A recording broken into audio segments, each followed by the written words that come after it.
In this guide, I'm going to show you how to archive single chat in WhatsApp. This is Aiden from JustBoz, and before we get into this guide, make sure to like the video and subscribe to the channel with all notifications on. It really does help with the channel, and it lets us know that you want more content like this, so we greatly appreciate it. If at any point throughout this guide you did have any questions, just ask them down in the comment section below, and we can help you out further. I'm going to be doing my best to reply to every single comment down there.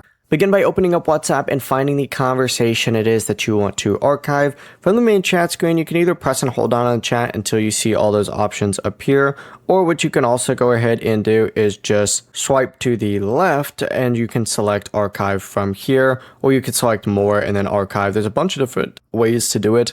But once you do it, it's going to pop up in archived up at the very top, and you can view that chat from there. The process really is as simple as that, and this works for both individual chats and group conversations. Before you do leave, make sure to like the video and subscribe to the channel with all notifications on. It really does help with the channel, and it lets us know that you want more content like this. We'd greatly appreciate it. And if at any point throughout this guide you did have any questions, just ask them down in the comment section below, and we can help you out further. I'm going to be doing my best to reply to every single comment down there. Peace.